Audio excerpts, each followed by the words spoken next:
get started on our second night of the 7-speaker series. My name is Matt Murray, and I'm the Vice President Academic for the Dalhousie Management Society, as well as the chair of this event. Tonight's evening, we've got two incredible speakers. Well, one incredible speaker and a group of incredible speakers. They're running late, but they'll be here soon. Our first speaker is Professor Derick de Jongh, occupied various positions in the field of human resources, ranging from specialized HR to acting as group HR manager for a major bank in South Africa. Derick is also a founding partner to the Global Education Consortium on Corporate Citizenship, as well as a member of the European Foundation for Management Development International Task Team on Responsible Global Leadership. Ladies and gentlemen, please give a really warm Dal welcome to Professor Derick de Jongh.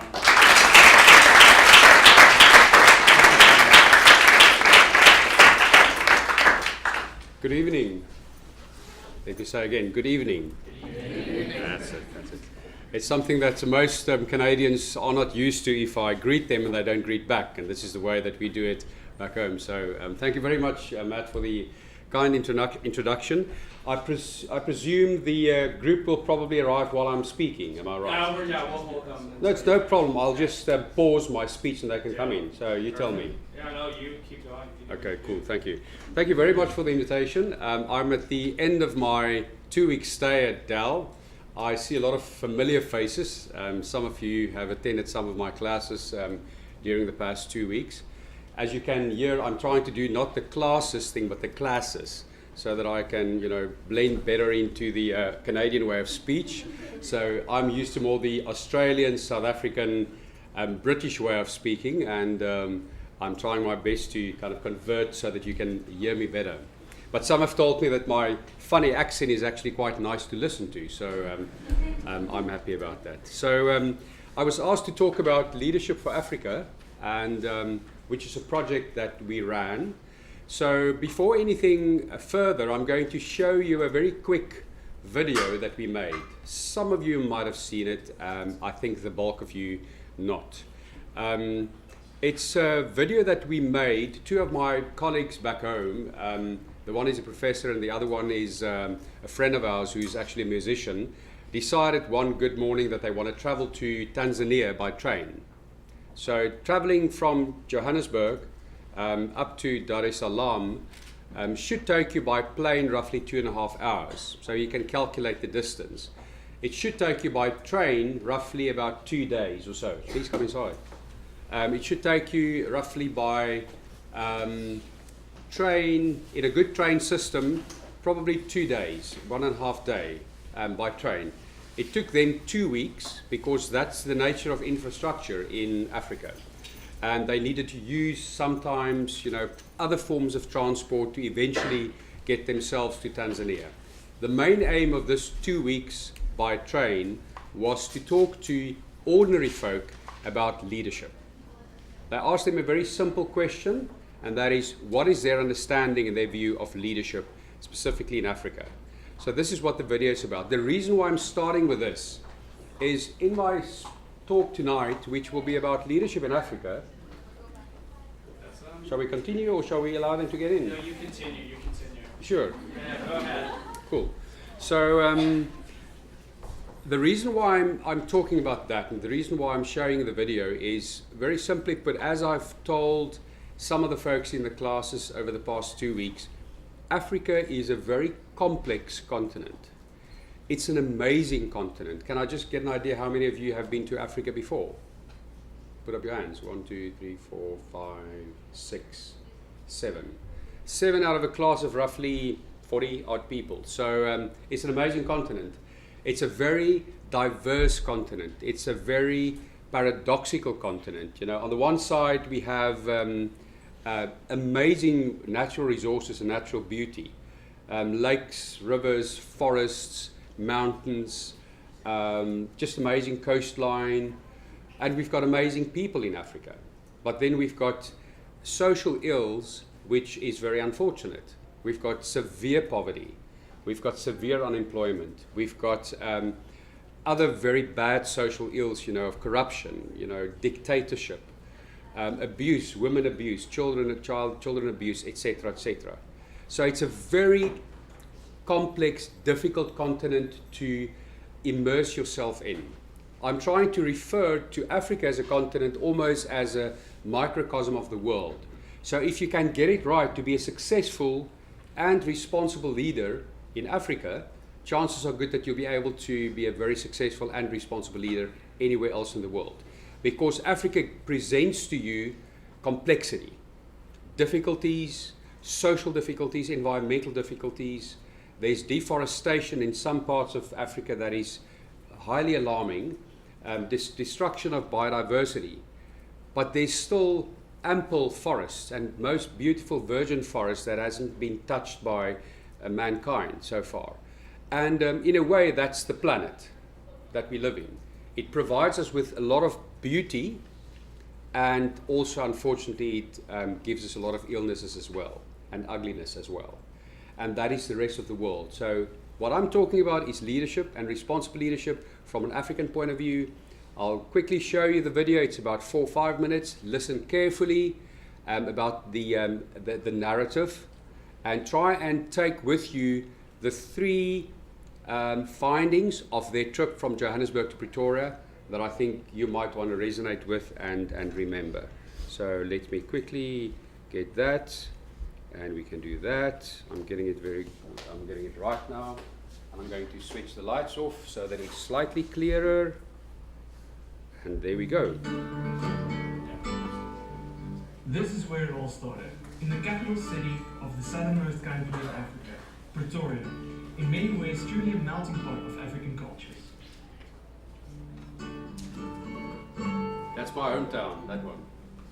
2 ordinary guys, myself, an academic, and Dion, a musician, decided that we wanted to learn from fellow Africans about leadership. And that's what we did. So with this idea, we went to speak to NEPAD agency and to UNDP, and they confirmed our suspicion. The world needs to hear the voices of ordinary Africans on a topic as important as leadership.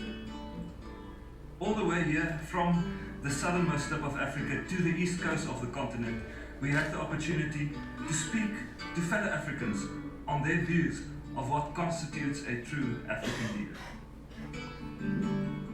You might be wondering how we set out to do this. We needed a way that was not just interesting and exciting, but that also helped us to get in touch with a wide variety of people.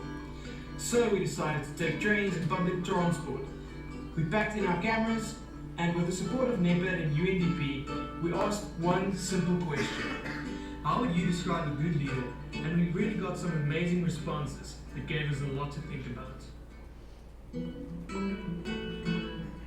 On this epic journey, we had the wonderful privilege to hear many different views, to meet many inspirational people, and to witness unbelievably beautiful landscapes. But especially 3 messages stood out. The first message dawned on us when our train broke down in rural Tanzania. We needed someone to interpret what people were saying to us because we had some difficulty understanding and listening to what people were saying. This reminded us of how many people mentioned how important it is for their leaders to be able to listen.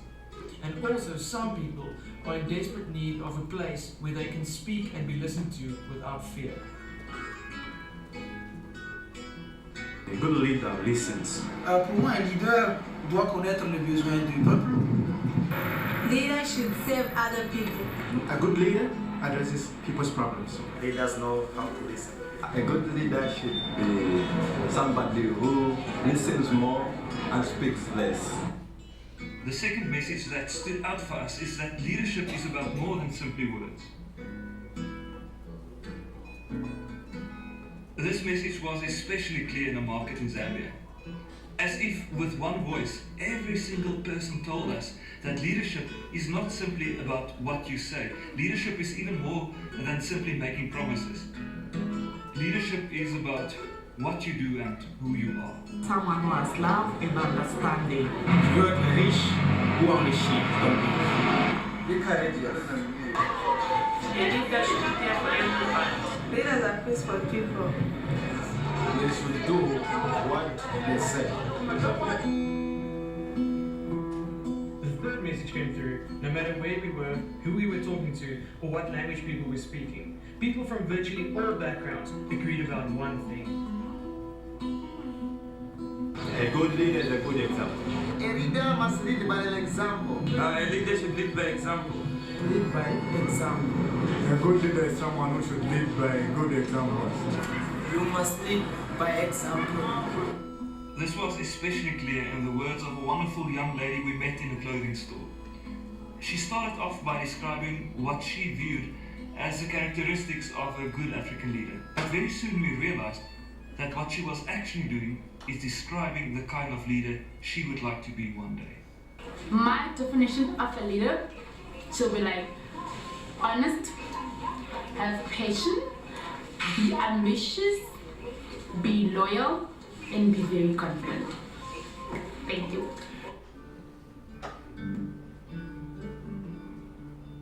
In the end, we were left with a sense that this conversation is far from over. In fact, this might just be the beginning. An invitation to join in and keep talking and learning about leadership.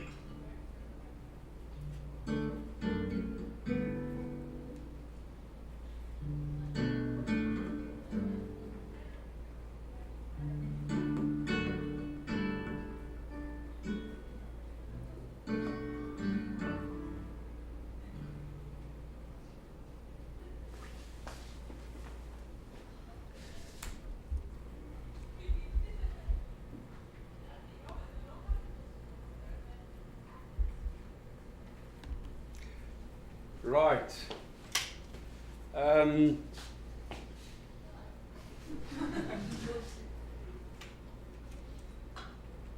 Here we go. Right. So basically, what we found are three very simple qualities. Let's call it that, of leadership. Can anybody repeat those to me, or at least give me one? Yes. Leadership is about leading by example. Leading by example. Yep. Number two. Yeah. It's about listening. Absolutely. Number three. Yeah. It's about more than words. More than words. Absolutely. So what we're talking about here is the simple stuff in life. Now what we did as a centre back home is we decided to describe leadership in Africa, but more specifically leadership for a sustainable future. In other words, a sustainable continent. In other words, a constant continent that will survive in the long run from a social and environmental and economic point of view. So a continent that will be successful economically, but also socially where people are being treated properly, where there's equal opportunities to all, where there's no abuse of any kind, where human rights are being respected, and also then on an environmental level where the natural beauty of the African continent is preserved and conservation is very important, and every single person, whether you're a company or an individual, will understand that your footprint on the African continent can either be very positive or be very negative. So we decided to describe what that means. So we decided, well, before we go out with a definition of what constitutes a good leader, let's rather go and look for stories on the African continent that tells us about transformation, radical transformation. Now that is just an artist's view of the African continent, and obviously South Africa is down here, Cape Town is there, Johannesburg is about there, Pretoria is about there. This is the journey they took, and that's Tanzania. The red block is Tanzania, Mozambique is about here, Zimbabwe is about here, Botswana is about there, and Namibia is about there. So that's just the African map, a quick geography lesson. So we decided to describe leadership in Africa. So we said, let's rather define transformational change as a phenomenon. Let's say what it means. When will there be a clear sign and evidence of transformation in a country?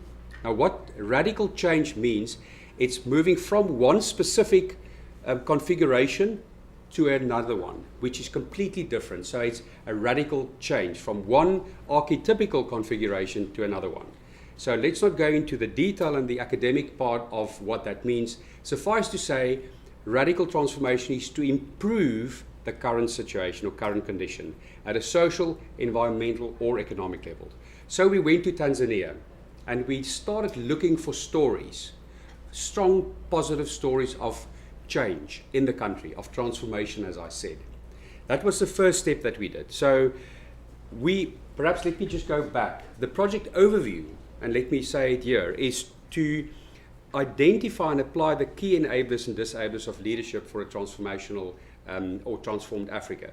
So the main objectives of the study was to develop theory in Africa, to support top-level leaders, whether they are in public sector, private sector, or civil society, to help with policy-making processes in Africa, and then to obviously strengthen the synergy, as I said here, between all players in society. That was the main aim of the project. So as I said, the way that we went about doing that was to first look for stories. We then wrote up these stories, but these stories needs to fit our definition of transformational change. So if the story is not really in our mind something that is radical, where they moved from one position to a much better position, we didn't even include that story under our list of stories. So in Tanzania we had roughly 30 stories, 30 stories, that started to fit our definition. So you can imagine how difficult it is for us to get data on those stories. And it varied from human rights type issues right through to environmental issues, right through to improving your living conditions in Tanzania and so on. And it's a country that is, once again, there are very poor people there. The infrastructure of the country is not very good, and so on and so forth. But it still remains beautiful. It's got the Serengeti, where the migration of the wildebeest take place.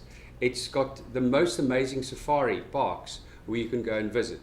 But it's a struggling country. So eventually, after reducing these 30 stories, which we filtered through the process of saying, what are to what extent do these stories meet our definition? We then said, right, let's select only a small amount of these stories that really fitted our definition the best. And we then started delving deep into them. Now, let me give you one example of a story elsewhere, not in Tanzania, but elsewhere. So, is there anybody here that the name Wangari Maathai rings a bell? Yeah. And she was? The leader of the Green Belt movement? Absolutely. A Million Tree Movement. She started the Million Tree Movement in Kenya. She won the Nobel Prize for that a couple of years ago, and she passed away, I think, 2 years ago. But she was a phenomenal human being. She radically transformed the Kenyan understanding of conservation of forests like nobody else. She's an ordinary lady. She probably woke up one morning and realized the pace at which they are destroying forests in Kenya is seriously problematic. And she decided, I want to do something about it. And she started a very simple thing, which she calls the Green Belt Movement, and obviously Plant a Million Trees campaign. And she got people to start planting trees and to reforest Kenya. Trees are very important, folks. I think most of you know that. It captures CO2, it keeps the carbon dioxide, and it releases the oxygen. That's why that's the most amazing thing that trees are doing. And once you deforest, when deforestation takes place, you lose that contribution of the natural environment to us who needs oxygen every single day of our lives. So she realized that. Radical transformation from one configuration where they were busy destroying the land and forest to a radically new one where they were planting and adding back to the environment. That's an example of a true leader. So we eventually, what happened is we were able to identify 3 such stories. And within each of these 3 stories, what we did is we decided, right, let's now go and write up the story in totality. Let's go and speak to people, but let's also see to what extent in media, for example, in newspapers over the past 10 or 15 years, they wrote about this particular case, this particular story. Now, in a country like Tanzania, the archives of media is very dodgy, very questionable. So they don't have the kind of archiving system of newspapers, for example, you folk in Canada would have. So we weren't able to access the kind of background information to each of these stories as much as we would have liked. The next step we did is we started interviewing people. We didn't say who was the primary person was the main person behind this story. We started asking questions such as, tell us about who participated in this transformation. Who were they? And so the one discussion gave us information to more people. Those group of people gave us information about other people. So it became a spider web of people that we discussed the story about and asked them about the transformation that took place. So it's a very tough process because you're constantly speaking to people trying to get behind the story. So eventually what happened is we had 3 stories that basically, am I still okay with time? Fantastic. So we had 3 stories that according to our definition basically met our criteria. And the first one was very simply put, road infrastructure in Tanzania. Major problem, and what happened in Tanzania is that they reconstructed and completely changed, not according to Canadian and US standards, obviously, although you've got a lot of potholes in your roads as well, but still not to the same standard than you folks would be used to. But going from a position where there was almost no roads, and the kind of roads were dirt roads with massive potholes in it, and you only can drive with a 4x4 there, to a much better situation, and people need infrastructure. That was the first transformational change. The second one was women in politics. Now, women in Tanzania have been discriminated against for centuries almost, and they didn't have a rightful place in society, first of all, let alone in politics. That changed completely. So again, we specifically didn't ask, so who were the one person that changed it? We were interested to know, or from the start knew there's more than one person that played a role here. Otherwise, you know what happens? If the people said person X, we might start speaking to person X, and what happens is person X becomes such an important person, larger than life, that you very easily forget that there were many other folk that played an equally important role. And that's just how we work. If there's one person that is amazing, we tend to forget all the other players behind the scenes. So we never said, is there one person? We said, tell us your story. And we were able to connect the dots in terms of who was behind this. So the women in politics, according to our understanding, a radical change from one configuration where there was no rights for women to a point where there's increasingly taking notice and women being absorbed into politics. And then the third thing, obviously, you might have guessed, HIV/AIDS. It's the second largest cause of death, second to malaria in Tanzania. And the level of awareness around HIV was very low. And it was something that you don't talk about. It's a stigmatization. It's something that folk would not even consider speaking about. And there was a massive shift where those who were behind the story realized that bringing something like HIV to the surface, talking about it, assisting people to basically admit or make their status up in the open is not a bad thing. But there's a strong movement in Tanzania, from a point where it was not talked about to a point where there's awareness. Whether this awareness actually is leading to more antiretrovirals being used, to policy changes within the Tanzanian government, one wouldn't know. But we were happy that it fitted the definition of transformational change. My last slide, basically, is about saying, right, so within the description of the 3 stories, and you can imagine there's a lot behind this. I'm giving you a 15-minute view of what our findings were in this study, but those are the 3, we call it expressions of leadership in Tanzania. The first one we call agency, but you know what it basically is where individuals in Tanzania took it upon themselves to become agents of change in support of the common good. So that's the first expression of what a good leader is about. Now, if we look at agency, which of the 3 qualities that the people on the train spoke about do you think resembles this particular quality? Any chance? Lead by example. Absolutely. Thank you. So being an agent, or being somebody that's willing to take the first step, somebody that is willing to fight for a common cause or for the good, becomes by default an example. So that's the very first thing which seems to be crucial. Now you can look at the antecedent of that by saying there might not be enough leaders then that are setting the example in Tanzania, which I would support. So there's a shortage of examples or leaders that act in that way and that are agents for change.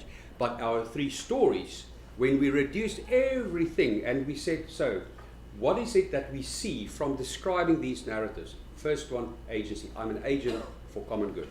The second one is, simply put, certain skills. And there's this massive shortage of skill in a country like Tanzania. Their educational system is not very strong. Their tertiary education system is okay. But I mean, 80% of folks that want to study post-grad in Africa goes to the US or Canada or Europe. And only, I think, 45% of those graduates with PhDs and masters actually come back to the continent. They rather stay behind. So there's a brain drain and a skill shortage in general within the continent, specifically here. So skills and what is important here is developing new skills, but also allowing others. As you learn more, you help others to also know how much you know, or you educate them, or you provide them with the skills that you now have acquired.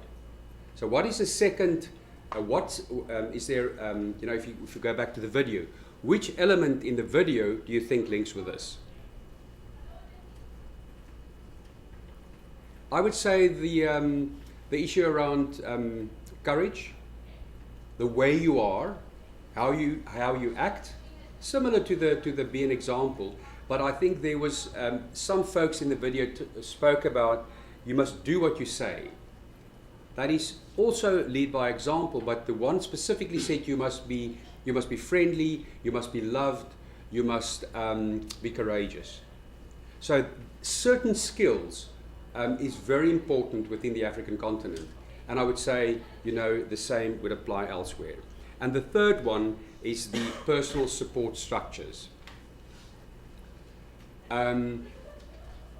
African folk rely heavily on each other. There's a saying in Africa, it's called Ubuntu. U-B-U-N-T-U. Ubuntu. And it's a philosophy. And it's a philosophy that seems to be universal on the African continent. And the very simple meaning of that philosophy is, I am because of others. I am because of others. And that is what Ubuntu is about. If you look at personal support structures, it's a very important part of the African culture and of leadership in Africa. And I think it probably relates closely in the video to the issue of listening. To be there for others and to understand their needs, their worries, and to obviously become who you are because of others. So, in final comment, in summary, we easily overcomplicate an issue such as leadership. Now, we are living in a very complex world, and there's unfortunately not one single answer or one single style that will allow you to be the best leader in the world. But we can also and should also simplify this and go back to the things that I think are actually simple. And I think what came out of a study is indeed those 3 points. And there's a close link between our findings and what folks on the train between Pretoria and Dar es Salaam actually came out with. If we apply this, being an agent for the common good, to have certain qualities such as courage to fight the system, to not give in to something like consumption and the dominant economic paradigm of growth and profit and so on, number 2. And number 3, if we care for others. We've got a duty to care. Just imagine what good place the world would be. Nelson Mandela was that. He's we all know him. I was privileged enough, I was telling my colleague last night, to spend one whole day in his living room with him, only me, him, and another lady, 10 years ago, 2001. No, that was 13 years ago. So I spent a full day with him, just me, Nelson Mandela, and his PA. And you're so starstruck that for the first 2 hours I couldn't say anything. I was sitting there and he said, "So, Derick, please talk to me." And I said, "Sorry, sir, I can't. I mean, just allow me to catch my breath." And but that's the type of leaders. And he's a very humble man. He's a very caring man. He set an example beyond any other example. There are some others as well, but he's one of few. And obviously he was an agent for good. He changed from an apartheid regime, a radical regime, to a complete system where South Africa is in a democratic state right now with a miracle. He achieved that. So folks, thank you very much. That's all I wanted to say.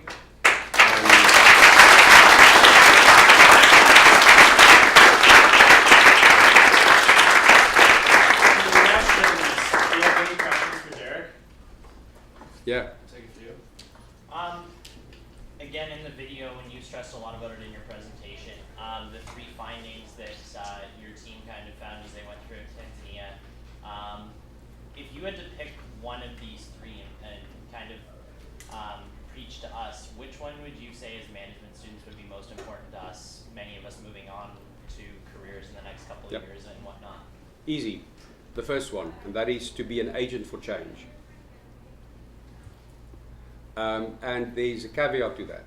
Change should be in support of the common good. In other words, we need to understand that we are caretakers, that we have a very fragile planet. You might not think so, but it is very fragile, and we need to care for it. So if you become an agent of change, once you graduate, once you go into a corporate job, some of you might go into NGOs, some of you might go into politics or work for the government. Irrespective of where you end up, you must see yourself as an agent for the common good. You can easily fall in a trap to become an agent for one specific selected group, such as the shareholder, for example. You work for a bank or you work for a very successful company, and what the company does to you from day one is they start programming you so that you think your actions you do on behalf of the shareholder, because you need to obviously make sure that your performance is of such that profit goes up, returns goes up, the company is absolutely successful and grow. And that is when you start thinking, then when you fall into that trap, you've got a very narrow understanding of your role as a young graduate and as a person and as a leader of the future. You have to widen up your understanding of who you are an agent for. Okay? Does that? Yep. No? Yep. First of all, thank you very much for the really interesting presentation. In your work, what has, like after the research is not complete to my understanding, kind of what impacts has it had on that objective of engaging with leaders in different capacities? It's early days to come up with a concrete answer to say that's been the impact. What I can say is we're going to replicate the study in 10 additional countries in Africa. I think we can only with confidence talk about our findings once we've got more than just one country that we've investigated.